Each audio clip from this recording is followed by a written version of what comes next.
This is the Sovol SV03. It is the big brother to the Sovol SV01, which is just off camera here. And the SV01 was my very first 3D printer, and it remains to this day my go-to. It's the printer that I print with whenever I need something printed. Sorry, Ender 3, you're fine, but I just don't end up using it. The SV01 is just that good. What the SV03 brings to the table is a much larger build volume and a few other improvements. So we're going to look at the SV03 today, and we're going to ask, should you get the SV03 or should you get the SV01 if you're looking for a 3D printer? And how does the SV03 stack up against other printers in the same price range? This guy goes for like 450 bucks. Is it really worth it? I'm Joshua Bardwell, and you're going to learn something today.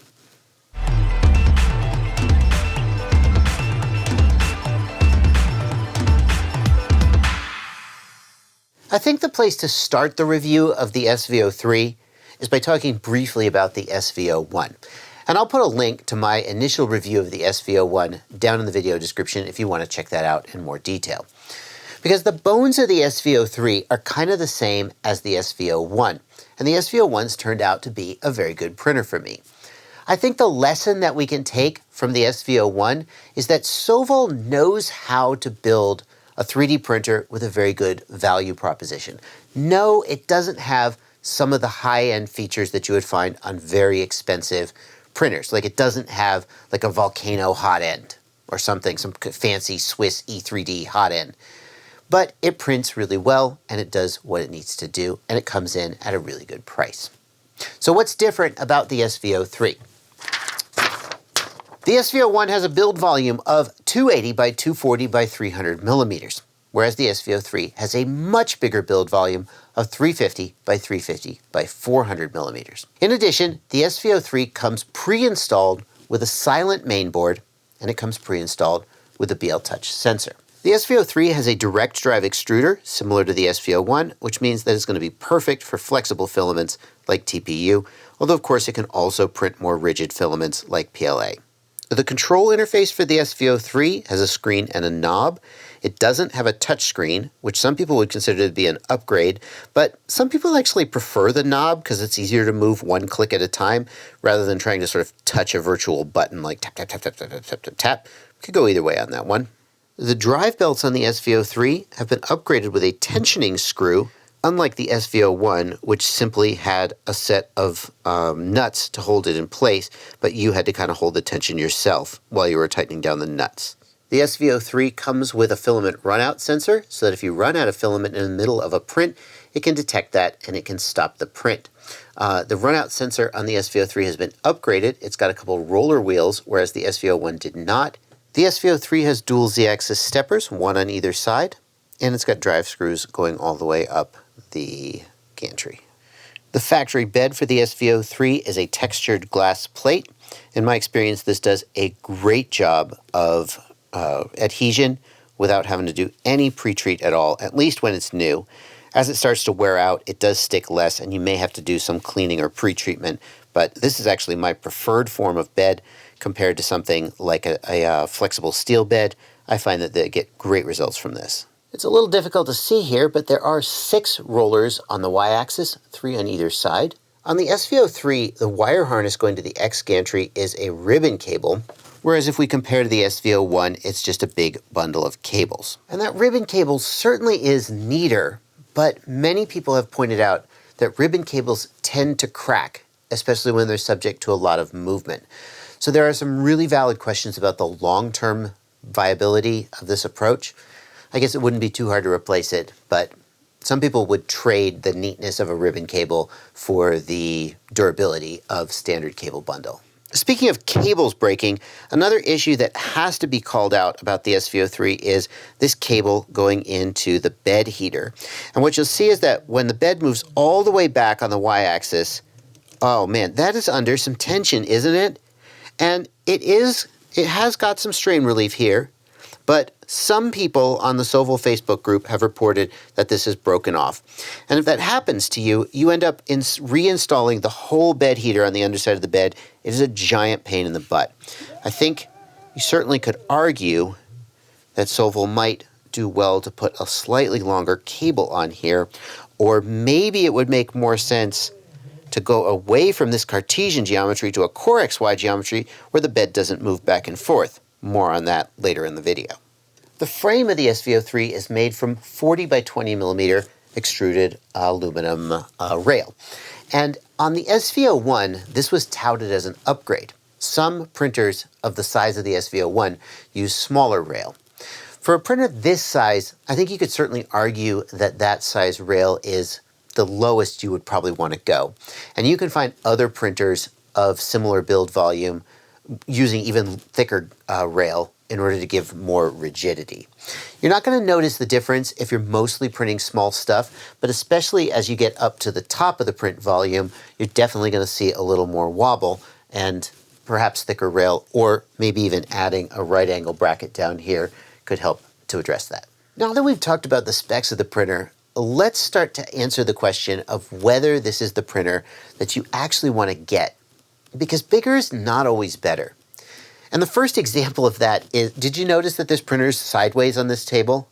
This table's 24 inches deep, and all my other printers easily fit on it facing the normal way with the control panel facing out. But this guy is so deep, it just barely fits and it hangs off the edge. But then as soon as the y-axis goes all the way to the back, it bangs up against the wall. It just can't fit on this 24-inch table unless I turn it sideways. So you're going to need a lot more space than a typical printer. But that might be fine if what you need is the bigger build volume. The bigger build volume has a few other disadvantages. The print bed takes a lot longer to heat up than a smaller printer. Now it does have a 24-volt heater, which means it's going to heat up faster than a 12-volt heater. But that's pretty standard, especially for printers in this price range. By the way, this guy goes for about $450. More about the price comparison a little later in the video. It takes about 5 minutes to heat up from ambient, which in this area is about 18 degrees Celsius, to a 60-degree printing temperature. That's a long time. My smaller printers heat up in about 2 minutes, maybe. For a print bed of this size, you certainly might start to want a mains-powered 120-volt or 240-volt heater. There are some disadvantages to those heaters as well, specifically related to thermal runaway protection, and of course, there's a little bit of additional risk of shock if you've got a printer that's heated off mains power, but they definitely heat up a lot faster. So if you're just going to run off a quick print, it's going to take a few minutes to get going. And that's especially annoying if you're doing something like checking your Z height or something, and you just want to quickly print the first layer of a print, and then you got to wait for like 5 minutes while it freaking heats up.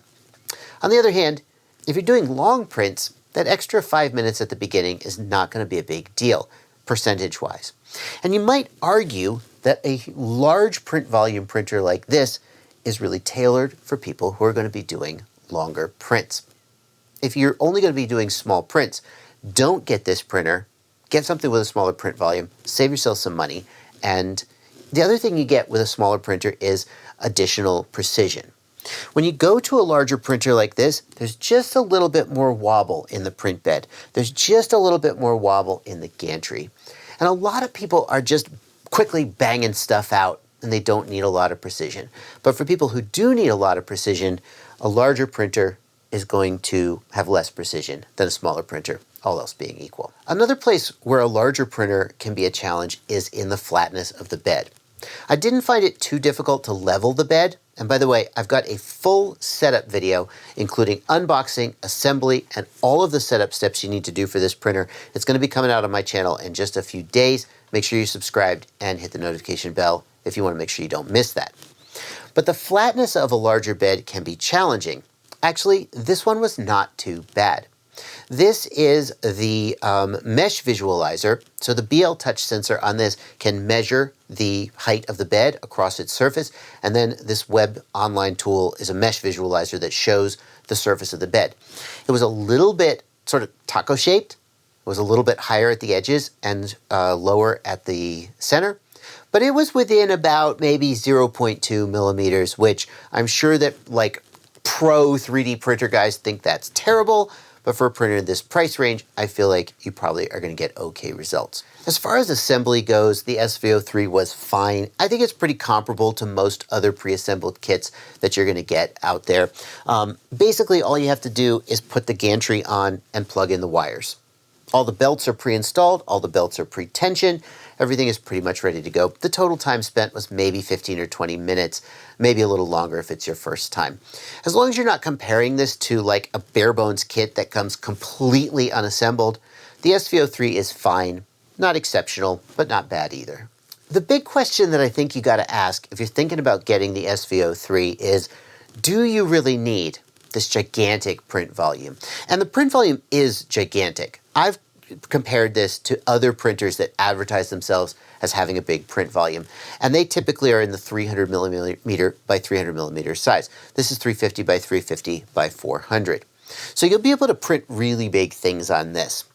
But you do give up some things. Number one, compared to the SV01, it's a lot more expensive. How much more expensive?